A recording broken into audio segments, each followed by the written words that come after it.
Hi, and welcome to What About Indie Games? And we're on episode 2. And this week we're talking about Go Town and a few other indie games from around the traps. Hi, Renee. How are you today? What is new and exciting? Well, I'm recovering from sickness, so don't be surprised if I start coughing my lungs out. Sorry, dog Yeah, just came out of her kennel. that's it. And just wanted to say that with indies, if you have your game in Next Fest, please don't remove the demos once Next Fest is finished. It drives me nuts when I go to play an indie game and they've removed the demo after the Next Fest 5 days is up. No one has time to play that many demos in 5 days. I was You thinking literally lose about nothing doing by this. keeping it up. Well, I was thinking about doing this, but so I didn't know what if this is a good idea or a bad idea, because at the moment I have a demo up, and I was thinking maybe I should just do that thing where I take the demo down and put it back up at every festival, so that way people are more inclined to be coming back at festivals to have a look at the demo. But now I see your point. Maybe keep it up for at least a week or two before you pull it down, if you're going to I'd do say a that. month, Okay. especially if it's around like Summer Games Fest and stuff. Hmm. I complained about it on Twitter essentially, and a few journos were like, "Yeah, no, it's impossible when you're working for Next Fest and you're doing covering all the games for Summer Games Fest, and then you got Next Fest, and it's like by the time generally you get to do the games, you've only got 1 or 2 days of Next Fest left."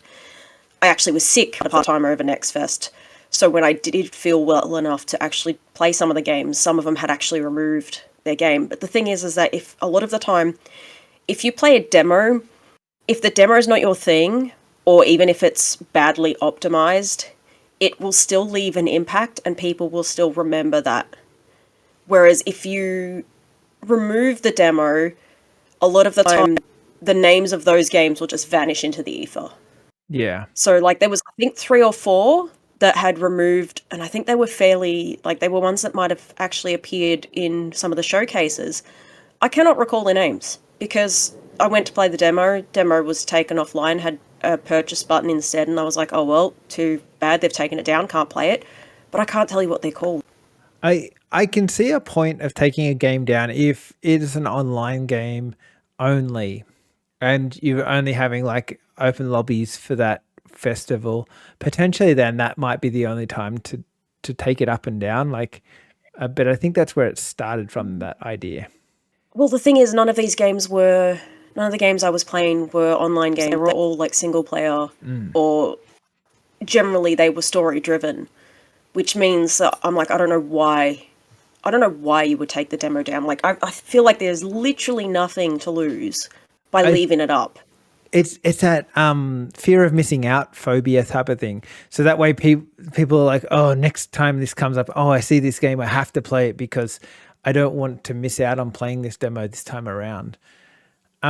If you download the demo and then it's taken down from Steam, does it then become null and void? Yes. Okay. I didn't know. I So didn't know about that. I download. I had roughly 30, maybe a bit more, Hmm. to play from the Next Fest. And the thing is what it does is when the demo is taken down, it literally just changes to a purchase button. So instead of play, it says purchase. So if you're not paying attention and you press the play button, you'll be taken to the Steam page to buy it. And I feel like that's going to make a lot of people go, well, if you don't have the decency to keep your game up, I don't want to buy it anyway. Maybe that's a trick in how they get people to buy their game, because they've got all these demos that they're actually clicking on to buy. I don't know. But the thing is, it'll take it to the Steam page where you'd actually have to go through the purchase process, at which Mm. point I would be like, no, piss off. You won't even let me try it for free. Yeah. I actually spoke to one of the devs of Over Magica, which was in not the Farming Fest, it was in the Cozy and Family Friendly Games Fest, which is where Yeah. I played their demo and then it became available for Steam Next Fest as well. And I really liked it. I liked the gameplay. I wasn't a fan of the style, but that's a me thing. But I said to him, please leave it up because, people who may not have had the chance to check it out during Next Fest might stumble upon it and be like, oh, hey, this is actually looks like something I'd be interested in playing. Yeah. Yeah. I see. And the thing is I know that people were saying that there's too many Next Fests, there's too many showcases and stuff like that, and it's not translating to wish lists as much. And I understand that, but at the same time, I think that that's not necessarily the case, because I played a game called Blueprints, which was not on my radar. The first time I went through the Next Fest games, I actually skipped over it. I didn't bother with it. And I went back and I went, oh, it doesn't really look like my thing. I'm going to download it, though. I'll download the demo, give it a shot. It's Next Fest, you know. I try anything that seems vaguely like something I would enjoy. I ended up putting that on my wish list. So it does translate. But I guess the thing is with these Next Fest, from an indie developer point of view, you've only got one shot at these things too, because you can't go in multiple Next Fests. You can, yes, I'm aware of that. Yeah, you can only apply for one of them. So you have to kind of time your run. I'm going to go in this Next Fest, and you have to apply many months before. For example, the people that did the recent Next Fest, they had to have their application in February this year. So you have to think and hope that you're going to have that demo and everything running by the time Next Fest kind of comes about. It's a little bit daunting from a dev point of view. I was going to say there's no real downside, because there have been games that I've played and so a good example is Aloft, which is a game that I was interested in and was actually in the family-friendly one, and it was also in the Next Fest, so it was kind of overlapped. When I was looking at it, I was like, it looks interesting, sounds like my kind of thing. I was checking it out, and it wasn't screen tearing, but it was running terribly on my computer. And I'm like, okay, either this is my computer isn't good enough for the game, which is a me problem, or it's just the game needs a little more time. And I'm like, that's not a negative reaction on my part. I actually put it on my wish list to check it out later, because I was like, if it is that the game needs more time, I'd love to come back to it when it's better done. I guess that's true. Okay, so if you go to a Next Fest or whatever it is like that, or if you stumble across a game that doesn't have a demo, what's the percentage chance that you're going to put it on your wish list? Is it like none, or there's some small indicators? So you won't ever put a wish list on anything that you haven't played a demo of? Oh, I have put stuff on my wish list that I haven't played demos of. For example, Tavern Keeper is on my wish list, but I haven't played the demo of that. But that's because the demo hasn't come out yet, but they're bringing it out later. But I was very much, what I saw of it at PAX, I was like, okay, yeah, no, this looks like my sort of game. Yeah, fair enough. And it's just, I feel like that, I don't know, I guess people are trying to do the FOMO to try and get people to be more likely to wishlist the game, but I don't think it translates as much. It's not, people are losing interest in live service games and everything, which relies very much on that FOMO. I think people have just decided they're not scared of missing out anymore. They just don't care. I think when you miss out on a couple of bits, you're just like, I can't miss out on anything else possibly, but you just start missing out on stuff more and more, and then it just becomes, oh, well, I missed that. And then all of a sudden these games have to really grab you and draw you into those games to make you spend your money on them. And so having the demo there is a really good thing.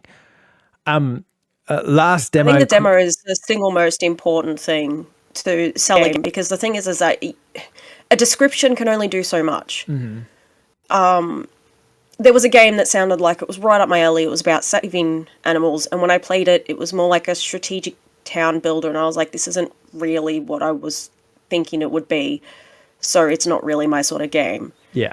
On paper, it sounded like my game, but when I played it, it didn't feel like that at all. And it's very similar to State of Decay, which is not an indie game, but on paper, it sounds very much like the sort of thing I would love. But when I played it, I was so incredibly bored. Like, it's not a terrible game. It's just not what you're into. A great game. It's a game. It's just a game. Like, I just found it very boring. I think it really needed some story or something to really help bind it together. Yeah. Well, last question on if any indie developers are watching this, and from your point of view, if there was a demo, how long should the demo be? And what should the demo be? Should it be a little bit of a interaction of like the first chapter of a game, or do you like that whole like something different in the demo, like a little bit of a? And it's probably hard to say because some genres suit different things. Well, I was going to say in the What the Car demo, what they actually did is they took some of their favorite levels and they put that in the demo so people could experience variations.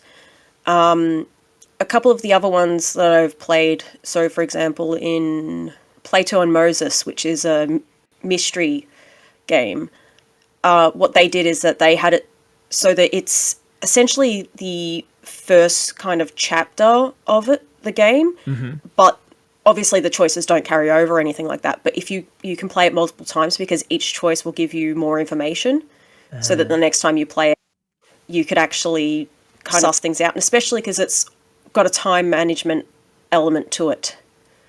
So it kind of seems to depend on what it is. With the way What the Car works being a race, essentially a racing game, it can just pick and choose levels. So it can show you kind of a whole bunch of different things. But with the mystery game where it's quite narrative based, they couldn't really do that. Yeah, no, it's hard to answer, I guess, from the until you kind of see every game's probably a bit more specific. Is on a side note, is What the Car a follow-on from What the Golf? No. Okay, I really thought that was like a sequel to. They've got similar graphics, similar kind of things going on. It's that whole. I don't believe it's the same studio. I know, but it's got that similar vibe, hasn't it? Maybe not. I don't know. What the Car is just very, very wacky. Yeah, that's what. Have you not played What the Golf? I haven't played What the Golf, but I was only able to play 3 levels of What the Car, and I had to stop because I was essentially killing myself from laughter. I kept coughing, and yeah, I couldn't really. I'm gonna Google that stuff now. Let me just see. I'll get onto the whole thing while you talk about Go Town. Do you want to go to Go Town, or is it too early for Go Town? No, we can go to Go Town. Okay. Wake me up before you Go Town. Oh, that's also another wacky game, actually. Go Town. Go Town. I saw it at PAX. I did see it at PAX. Yeah. That's I don't know if they'll be at PAX this year because they've just released into early access. But essentially, your character gets kidnapped and made the mayor of a town that used to be an amazing like resort area, tourist hub, and they're like, congratulations, you're now the mayor. Make this town an amazing tourist resort again. Okay, here's the tools to do it. Goodbye. And then you're in charge of an entire town, except no one lives there. You're the only resident at first. Okay. So you have to put in things to attract tourists, and some of the tourists will want to stay. And then you'll put shops in, so people will spend money. You can put in, like, you make your town look nice. You can do a variety of those sort of things. And eventually some of the tourists that come will want to stay and they'll become townies. There's also an automation aspect of it. So as you're one person, obviously, you can't do everything. You can't build everything at once. So you'll assign townies to jobs. So they will run shops. They will run the logging area to make planks of wood and stuff like that. They'll help with mining. And it's all about making the town the best town of the tourist town rankings. But yes, I'm. It's super adorable that like it's so adorable. Like the way that they've designed the town, it's kind of like Animal Crossing, but even more if you could imagine that more adorable, then I feel like they've nailed that. It's got that vibe, very cozy. Yeah, it's more adorable than Animal Crossing, but it's also very silly. Okay. I think that the thing is that you've got the silliness there. For example, one of the townies that you can invite is actually Bob Ross. Oh no. Yes. That's a bit and the only way to get Bob Ross to join your town is to have happy little accidents. Uh-oh. Because when you're riding your skateboard, you can accidentally bump into people. Ah. So you have vehicles like skateboards, bikes, and things like that. And when you bump into people, they get knocked back and they get like the stars above their head, and but they're all right. There's just slightly bumped. Yeah. So Not the is best it? idea to do it to tourists, though, because they will have a negative impression of the town. So often you want to get townies and then bump them and they don't care. Yeah. But is it a bit of a adult humor, or is it like kid friendly, or is it Kid friendly. kid friendly? But okay, I was thought we were Yeah, it's going dark with Bob Ross involved. No, okay, just play on Bob Ross the painter. Bob Ross. Yeah, but he was a bad, isn't he a bad dude? I don't know. That's another story for another day. Um, No, he was someone who was in the army and he hated shouting, so he made the show instead about painting. oh, okay. Did I maybe I'm getting confused with some other bad, Yeah, but confused with someone else. yeah, okay. Bob Ross and what is it, Mr. Rogers and Ah, okay. Steve Irwin. They're all like that wholesome sort of Yeah, yeah. Okay. area. I thought we were going in a bad direction. Okay. Back on No, track. no, no, no. No, no, no. Okay. Whew. um, so, so you like where this is going? Is it a online game? I didn't know if it was just a single player or is there like an online component to this game? At the moment, there's couch co-op, Yeah. but they're hoping in the future to add online co-op. It's on the cards, but it's like way down the track at the Okay. moment. I mean, their roadmap, to be honest, I reckon that they could release it now and it'd be a pretty good game. Like, I reckon it'd be a solid 8 out of 10 game if you were going to go with. There's a few issues with the automation and the AI, but it's something that just they need to kind of work on. Mm-hmm. But they're like, we can't adjust it too much because they're adding new things that people are asking for as well. Yeah. So, for example, the most requested features since they released it was people are asking for more space.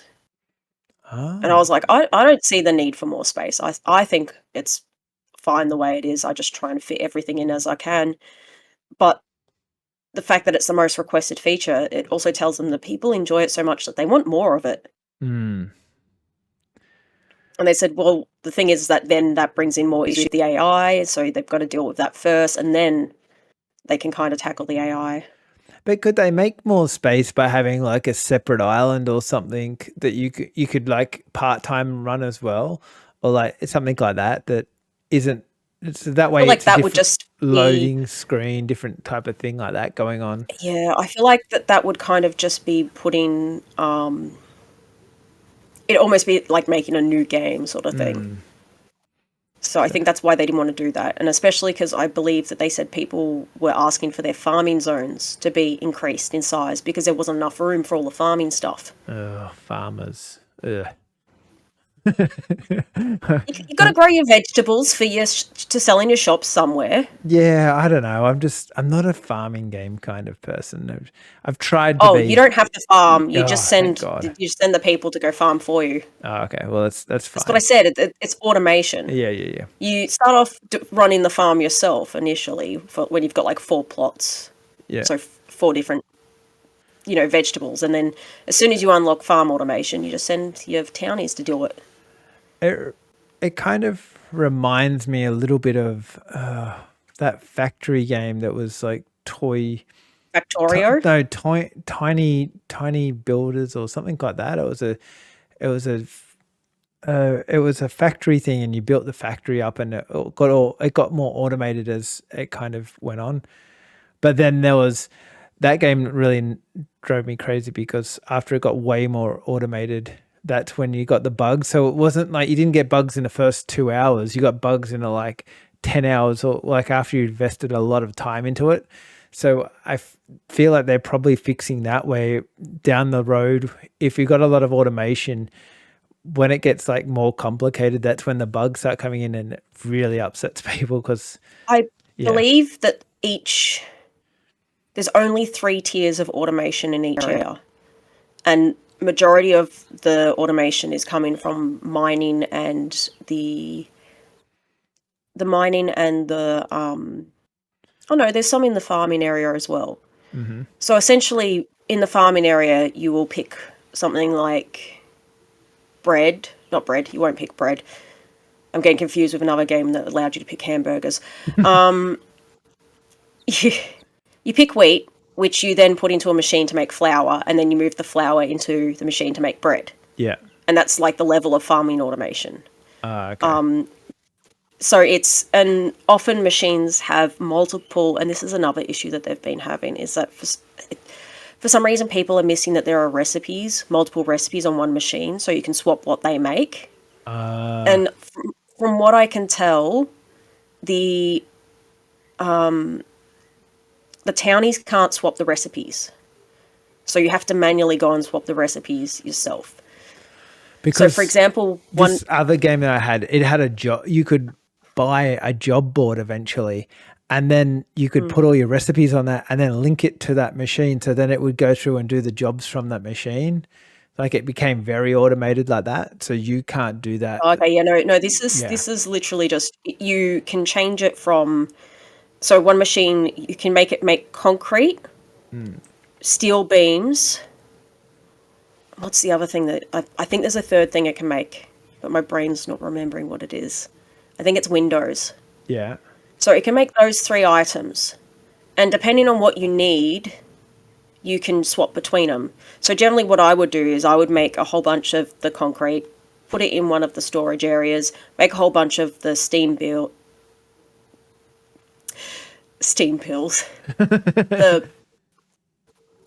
Now my brain can't remember what they're called. Steel beams. Oh, yeah. There we go. Took me a bit. Okay. But I'd make, each area, like I'd put them in storage and then I'd change to the next thing. Yeah. Because there's storage areas where you can put the stuff in. So, and the couriers will come and take things and take them to the shops that need them and stuff like that. So as it gets more automated, you can kind of focus on the design of the town. I mean, I think that's what I really like, is the fact that I get to design the town and, try and make it look really nice and stuff like that. Is there an end to this game, or is it just a game that just keeps on going and going and you sink 5 billion hours into it type of game? There's an end to the game. Essentially, when you become you become the number 1 tourist town, that's the end. Yeah. But you can keep playing it. Yeah, okay. Fair enough. No, it's not like, it's kind of like there is an end game, but it's after that you can just keep playing. Yeah. For me, it'd probably be like, once my town is perfectly designed, I'd be like, hey, never touching it again. Okay, so here's an update before I forget this stuff. Little Big Workshop is the game that I was talking about with the factories. Oh, okay. Little Big Workshop. That was like a couple of years ago. Great game until you get like well and truly into it. And then the automation sucks and the game sucks, so don't buy it. And what Play Go-Go Town instead. Yeah. Yeah. Go to Go-Go. Yeah. What the Car is made by the same people that made What the Golf, and that is the sequel. Oh, okay. So yes, so that's why. Okay. So, yep. Okay. So that's why. That's why it felt the same to you. Yeah. So I found all that out. So I've been doing a lot of heavy research into this episode. I feel like people will appreciate that. I mean, I could hear you clicking away on the keyboard as you were talking occasionally, or while I was talking. That's what the problem with mechanical keys. They don't help you with live streams. Yeah. Oh.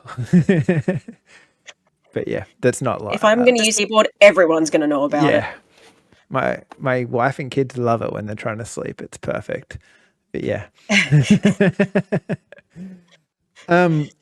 So surprised they haven't gone. Can you shut up with that tapper, tapper, tapper? I try to do it really quietly, but it doesn't work. Yeah, that's just not possible. I was playing an old indie game. Have you finished with Go-Go Town? Can we move on, or where are we up to with that? Just sorry, before I cut you, change tack. No, that's okay. I think I pretty much finished, but I will say this. I've been part of 3 playtests before it released. Mm-hmm. And I have essentially finished the game 3 times already, and I'm still playing it a 4th time, and I'm still just obsessed with it as much as I was the first time I played. Yeah, I think it's going to be a very popular game. I got a really big reception at PAX. I'd be surprised if they're not at PAX.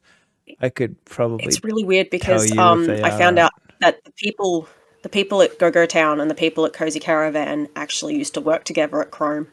Oh, so Yep. they're So all it's friends. they Yeah. know each other, but no, it's but they've worked on similar games that are also very different. Mm. Maybe, maybe they just started like brainstorming it all together, and then yeah. No, that was essentially when they learned they were probably going to end up losing their jobs. They got bought out by someone. One person was like, "Hey, why don't we make a game company together and make an indie game?" And the other ones were like, "We're leaving. Who wants to come with us to make a game?" So they split off into smaller Yeah, groups. And it's kind of cute and amazing at the same time. well, yeah, I mean, I feel like that they at probably Chrome was a little too dependent on the bigger studios to have work, so it was probably for the best. Yeah. No, that's true. Um, so I'll tell you about the games that I've been playing this week. I don't know. I can't remember if it's multiples. You've been playing more than one? I might have. I can't. I'll have to think about it. The first one was Tunic. Have you ever played that game? No, but I heard a lot about it. I Is believe that when is it it was an very indie game popular, or not an indie game? it's probably it's on. I believe it, if I remember correctly, it released as part of Games Pass. So I think it's an indie, but in maybe with the backing of Microsoft. That doesn't mean it's no. It's published by I don't mean the no. It's published by Finji of yeah.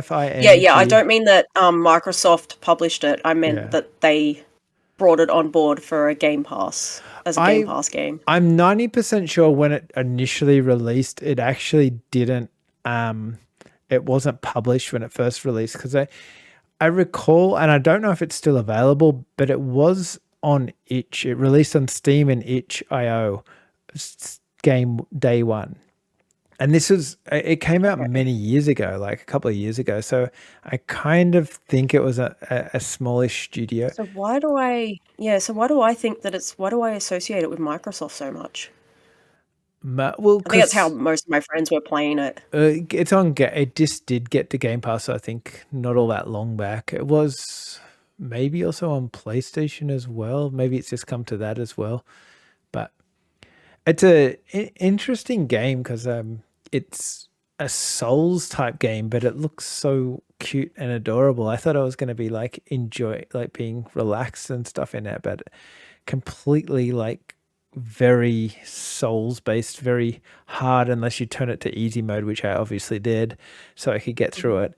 And it's still challenging on easy mode. I don't know how people have got through it on the hard modes. But it's what Some people are masochists. yeah, I think so. But I think it's one of those games that's a bit interesting because um it's not he go from A to go to B. You've got to really find the way through the game. You've got to go looking for things, and I got towards the end of the game, and all the achievements I'm getting in it are like diamond achievements because obviously 90% of people haven't actually got towards the end of this game because it's a lot of looking around and searching in the levels for Yeah. the path to go. If I remember correctly, when it came out, I heard a lot of comparisons to Zelda. Yeah, it has got a bit of a Zelda vibe. It's kind of like if you got Zelda and mixed it with Dark Souls, but you still that Zelda looking around kind of thing, but then the Dark Souls fighting I mechanic in mean, it. we say that, and at the same time, we've got to remember that the original Zeldas were actually quite hard. Yeah, that's The ones true. on the NES. Well, I think it's probably Burn really a the throwback to sugar that. reveal passageway. Yeah, and finding those secret passages and all that. It's a bit of a throwback to that idea of going through that type of area. And then there's a whole another plane or that astral plane that you got to get to where you go through different dimensions and you're in different areas that are outside of that world. And it's completely not what I was expecting for a game. And I get that it's a bit old, but it's yeah, it's blown me. I've tried to play it a couple of times, but the first time I played it, I kind of got lost and couldn't find my way through it and kind of gave up. So I decided to go back to it again. And yeah, it's definitely worth giving it a try if you got time, Yeah, which clearly it's hard because I've got so many videos to catch up on because I haven't been able to do any voice work because I've been sick. I probably still should give it another couple of days before I actually do more because otherwise it's probably going to sound a little nasally and I don't really want it to sound like that. yeah, fair Little enough. nasally, little husky. You know. But yeah, I think that was the main reason I didn't play Tunic was because I didn't have Game Pass when it was on there. I still don't have Game Pass, so I don't know what I'm talking about. Oh, I But I love. think I would have played it if I'd had Game Pass.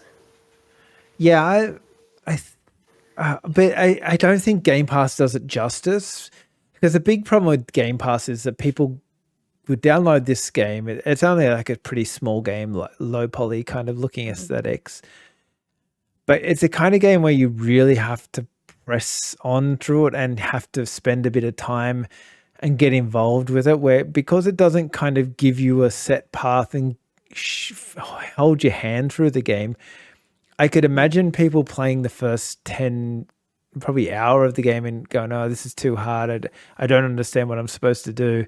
I'm out kind of thing.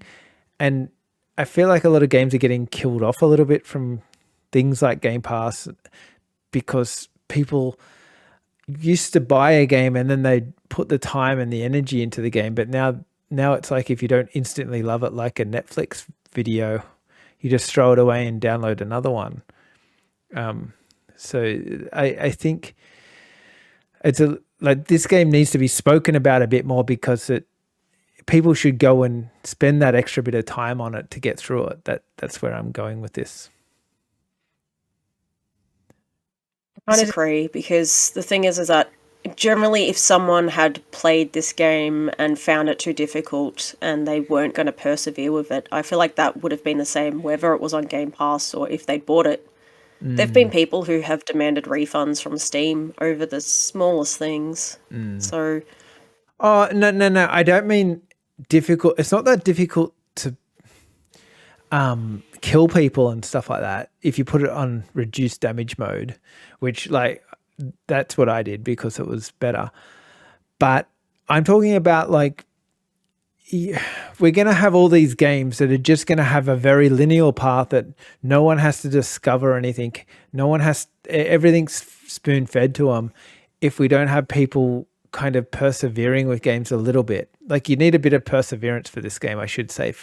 It's not difficulty, but more you have to look around for stuff. You actually have to play it like an old school type of yeah, game. what I'm saying is if they don't like if that's not their if they play it for a while and then they don't persevere with it, I feel like that wasn't really the game from them game Yeah. for them from the get-go. Oh, true. But yeah, but I mean, I gave it a go first time and I found it tricky and I'm like, oh, maybe I'll give it another shot. And I'm glad I did. But yeah, I'm really concerned that That's we're the not thing, going to like have games like this. That's all. if it wasn't on Game Pass, there are people that probably who may have played it and loved it who may never have played it. Yeah, that's true. Yeah, I guess there's both ways. No, I just want them to make more games like this where it's not here's a linear path, go jump down that path. And that's what I love about indie games. We've got like a bit of we've got the freedom to make the games a bit bigger and wider and make people think, and we don't have to spoon feed people, but we have to have people still enjoy those games, which is getting less and less people, I guess. Well, people's attention spans are getting shorter, unfortunately. Yeah. Okay. Also, I did have, there was a second game I played. I knew there was two games, I just couldn't think of it for the time being. And the other game was Still Wakes the Deep. Have you heard of this game? Is this an indie game? It's in that fine line between a bigger publisher and indie game, but I think it's more because they have quite a bit of critical acclaim for their other games, Okay. but they are still doing it. They are still publishing it by themselves, aren't they? So I think so. yeah. I wanted to review Still Wakes the Deep, Mm-hmm. but I was vetoed because my computer is a potato. Oh. I was just playing it on Xbox. Again, that's another one that popped on the Game Pass, so I gave it a look. It's an interesting game. I would suggest that I thought it was going to be basically a horror game, but it kind of isn't that to start with anyway. Like I've only played about an hour or two into it. It's setting the scene. It's more got. It's not. Isn't it a narrative-based exploration game with horror elements? Well, I don't know if horror, but more. Is there like a way of saying thriller? Like, do we have to go straight to horror with everything? Like, is there still like a thing that makes you anxious? Like, but is that still That would be horror? a psychological horror, Yeah, so it's more like a psychological horror because like there's moments where you have to go walk underneath the which is oil very rig. similar to Amnesia. I guess something like that too. Yeah, but you Because that was kind. one of the few horror games I actually couldn't play. Well, this game here is like you're walking underneath the oil rig, and the waves are crashing, and you're really far up, and you're jumping, and you're just like you got to grab onto something, and you got to get your timing right, and you miss, and then you die, and so you kind of get really anxious about where you're going to jump, and that kind of thing. It's like it's not as horror at this stage, but I think it's going to get horror because where I'm up to, and I'm only up a little way in, is that there's someone on the ship that got infected by something, and I think they're going to turn into some kind of zombie thing and try and kill me. And they were in the same room as me and making these weird noises, but I haven't seen what they look like as yet. So I don't know what they're infected by or if they are indeed infected, but it's just building towards that kind of vibe. If I remember correctly, there was some kind of Cthulhu type stuff in there in the trailer and that. So I knew that there's going to be horror elements. And the thing is with the word horror is it really covers a very broad subject. It's a big umbrella that lots of things come under. So for example, you've got your monsters, you've got your zombies, and then you've got like your thrillers. They're all kind of like a horror thing. You've obviously got, and this is in every media where they've used humans are the real monsters sort of thing, that the Yeah. horror of that, the horror of war, the horror of, it's I it's know, very. but can we have thriller games? Like, remember when you go to the movies and I think 90s and that were really bad for like thriller movies, which were kind of psychological horror, but they were just intense and they just build up really nicely. Like, I feel like we should have that thriller section come back. I think the problem is that in movies, a lot of the time, it's about escaping like a serial killer or something like that. Thriller is often you might be following either the heroine or the hero, and then sometimes you're following the villain. So I think that because in games it doesn't translate as well, because a lot of the time you might be the hero, but there's obviously going to be horror elements in it. So a lot of the time they just go with psychological horror. So for example, let's use the best example of psychological horror, Silent Hill 2. Like, in it by itself, it's not really horror. Some of the things in the game are horror, and it broaches a lot of adult subjects that are horrifying, but the game itself isn't really horror. Yeah. Yeah. So I think this game here is maybe going to head in the horror direction as it goes, and it's hard to tell at the start. But the one thing that surprised me a bit about the game was it had like these moments where it had when you were climbing, it was like almost Tomb Raider-esque, where you had to kind of navigate how you're going to get up it. And I feel like not so much a walking sim, but like a climbing sim kind of game for a fair chunk of the game. There's a lot of trying to find that Was everything path. painted yellow? Yes, that's a new thing, isn't it? Let's paint everything yellow so you know where to go. I don't like that. It's You need to do something to let people know that that's a place to go, but it's like you need to kind of do it in a way that is natural for the environment. I also understand that at some point some people can't really tell, and that's why they're like, it's here. And they yeah. use yellow paint in real life for ledges and stuff too. Oh, I get it, but I'm kind of a bit over the whole yellowing of everything. For I remember playing the first Tomb Raiders, and I haven't played the remakes, but when they used to be, can I jump on that ledge? Oh, I'll just jump and see if I survive, and then you'll find out. I'll quickly find out if that's where I'm supposed to go. What happened to those days? Those days were actually annoying. That's why they've stopped it. They painted everything yellow. Yeah, maybe. I see. The problem is that if you have, let's just say there's a ledge like that right before the save point, and you end up dying, and it's not like, let's just say maybe you jump slightly too quick, and then you've got to play through that section again, and then Oh, you that's happen to frustrating as miss hell. again. Yeah, and then you have to play through it again, and that's why a lot of the time they have the yellow ledges, because it's like, this is the path. You don't have to follow it. Like, I'm sure that they'll have, like, it'd be really good if we had kind of a best of both worlds where we had the main path was painted yellow, but then there were secret areas that weren't. Oh, that's a good idea. Yeah.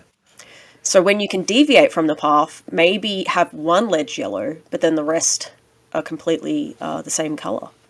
Like they're, or maybe slightly lighter. It's like back when you used to have to try and find holes in walls in Zelda by smashing things with your sword and use the sound rather than there being a crack in the wall. Yes. Yeah, I like that But see, the idea. problem then is that you have to kind of be like, well, is this accessible enough for someone who might have a hearing issue? Or is this accessible enough for someone who might not have the best vision? So it's kind of like that. It's a balance Yeah. between accessibility and, I guess, challenge. Yeah. You don't want to make it too challenging for someone who may have a disability and can't, and through no fault of their own, or maybe through some fault of their own. I don't know. I'm not other people. Simply because they drew the short straw and ended up with, let's say, they can't see, differentiate colors as well as other people. Or colorblindness is I think something like 20% of the world is colorblind or something like that. It's a bigger number than you Red-green expect. color blindness. Red-green color blindness is the most common form of blindness. Then it's blue-yellow color blindness. I think there's one more variation, Yeah. and then there's the one where people see the world completely in grey. Yeah. So if you do and all that, it gets challenging for people.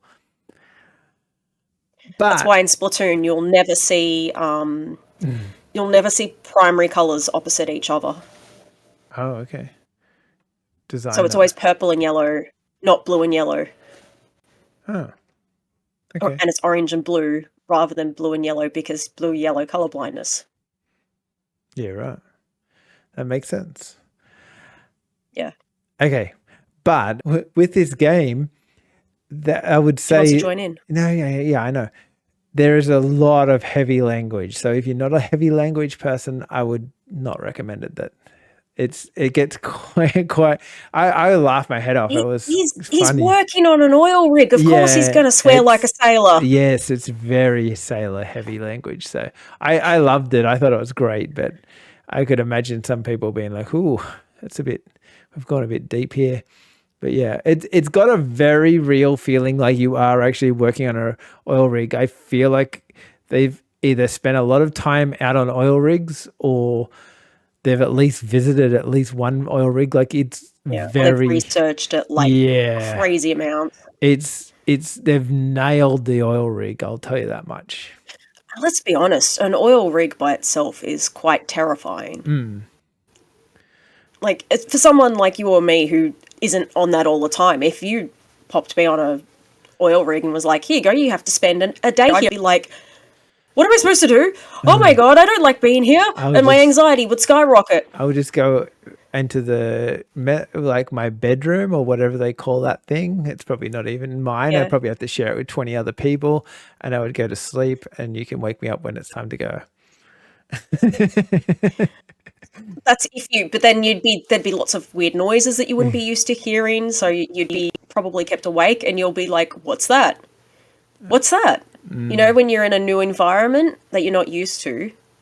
Yeah, I don't think I feel like an oil rig is more dissettling than is dissettling a word, but is more dissettling than Unsettling? yeah, unsettling. I'm going to call it dissettling just to confuse people than a ship, because at least a ship feels more natural. It moves with the waves, but having something man-made standing in amongst those big seas and getting like smashed with big waves is just terrifying. Opposing the water, essentially, whereas the boat is moving along the water. This is essentially going, no, go around me. Yeah.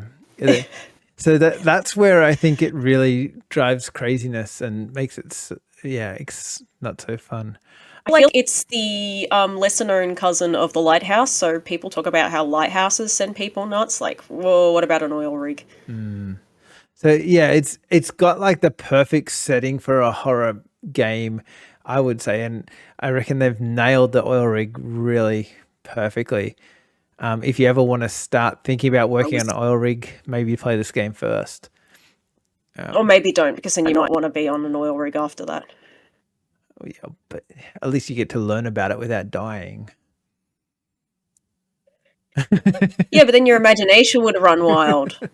I know that if I saw it and then I went on the oil rig, I'd be like, I'm already a bit of a scaredy cat, but you know, I'd be like, oh great, now my imagination's going to imagine that there's infected crewmates around the door. Yeah, this is true, but yeah, I don't know. It gives you a feel about oil rigs without having. You maybe just play the first 5 minutes before everything goes bad. That might be the hot take.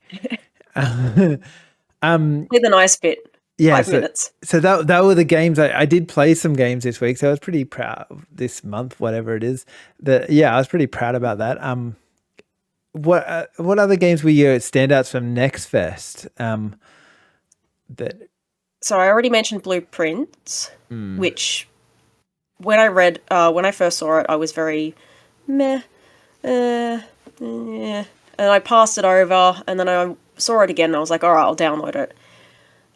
When I played it, what it is, it's a drafting game where you have to place. It's a cross between a drafting game and a board game. So essentially, you walk into a manor that you have inherited, and there are 46 rooms, and you have to unlock the 46th room. And you do that by placing rooms that you draft on the board. And you have to, each room will have different like amounts of entries. So some of them might only have 2 entries, some might have 3, some might have 4, some only have 1, which is essentially a dead end. As long as you can keep placing rooms, you can keep going. But there are things like you can only, you have a footstep counter, which is how much you can move around. You can increase it. It can also decrease. And certain rooms will do things like take away 2 steps instead of 1 step.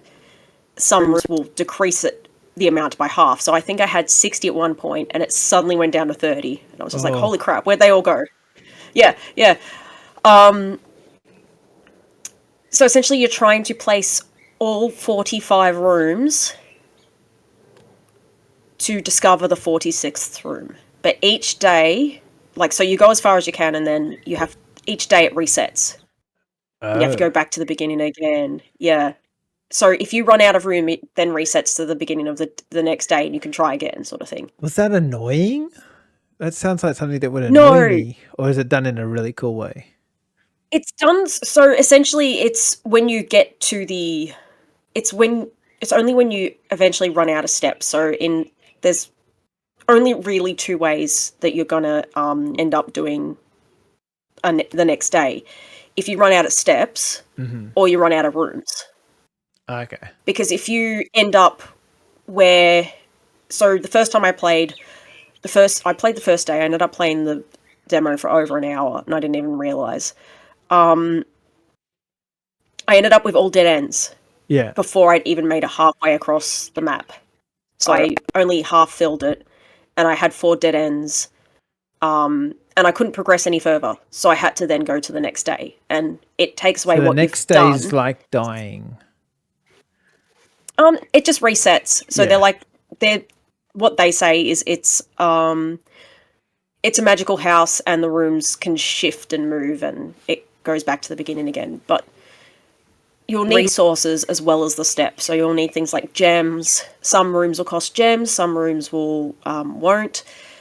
Some rooms will let you, if you don't like the rooms you've drafted, because you get a choice of 3 rooms. Mm-hmm. So when you first enter, they're like, pick 3 rooms, and I usually go with the one with the most doors to give me more opportunities, but that's not always the best idea. So the drafting room, if you have 3 rooms and they're all terrible, you can draft again. But then other rooms are like, you can't see. So the confidential, there's one that makes one of the plans confidential, and so you can't see the third one. So sometimes you're just taking a punt. Like, I really am not describing it quite well, but it's more like a puzzle.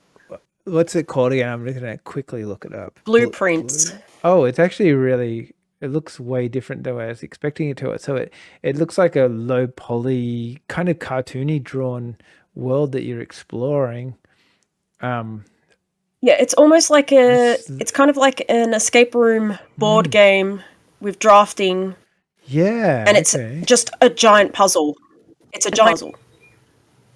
Yeah. And when you can't progress anymore, you can then go and start fresh.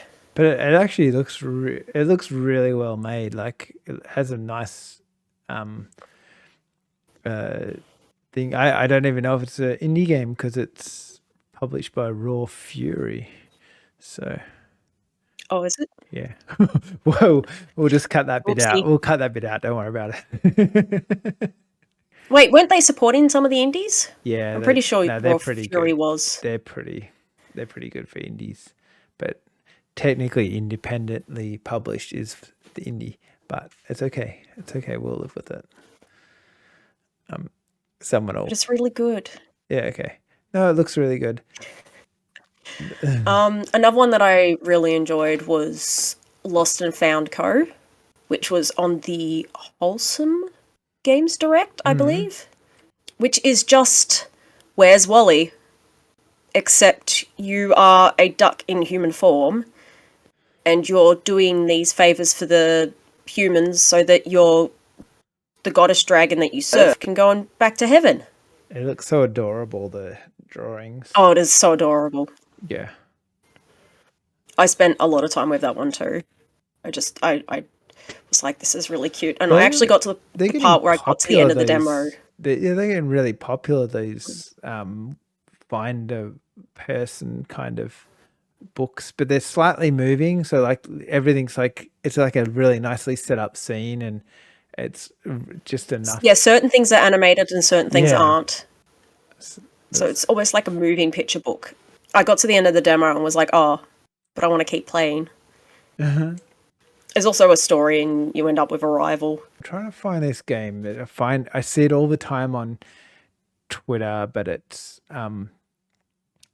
like a game where you're this like shadow, like you're only in the shadows, and it's drawn in 2 Schism. Yeah, Schism. did you play that? No, I didn't. That game is so hyped. It wants to do well when it's released, because oh my god, every time it does a tweet, there's like 5 billion likes on it, and it's very popular. Yeah, that was also on the Wholesome Direct, and I was like, yeah, I'm not sure if it's my thing. So I was like, I think when I was looking at them, I didn't find it wasn't in the list where I was looking, because I was actually having trouble finding all the demos because they didn't have them in a separate section. So normally what they do is when certain games have demos, they have them in their own section, but this one was kind of all over the place, and I had to just try and figure out what I was doing. sort of thing. Yeah. The demo conundrum. There was another one that I played that I really enjoyed, and Midnight Ramen. Midnight Ramen. Is that a cooking game? It's a game where you are serving ramen to people, but you're also trying to help them with their life's issues. So So it's very similar to like tavern talk and, coffee talk and stuff like that, but with ramen while you make ramen. okay. Man, it sounds like you've had some fun games for this kind of Steamfest. I don't know if the July Steamfest seems to be always the flatter of the Steamfest. Have you got a favorite Steamfest date? Because to I me, think the problem February is that, and October seem bigger than the July one or June. well, I think that's because it becomes right after the Summer Games Fest. That's And the true. thing is that there a lot of the times, so this is a bunch of indies that are following up after massive announcements. Yeah, like Nintendo and So Xbox just dropped a whole heap of bombs. So yeah. exactly. And it's before the next fest as well. So technically, it's just like they can't. There's no way they're going to be able to overshadow those things, no matter how good their indie game is. So it really probably should be the next fest first, and then the showcases. But the problem is that then you've got the ones that like the Wholesome Showcase, and the Day of the Dev Showcase, and the Future Games Showcase, which are smaller ones that want to tell you that their stuff is available for demo. Yeah. Anyway, we should probably wrap up. My dog is trying to escape. Okay. Let's wrap up then. That's it. See you guys next time. Thanks for watching.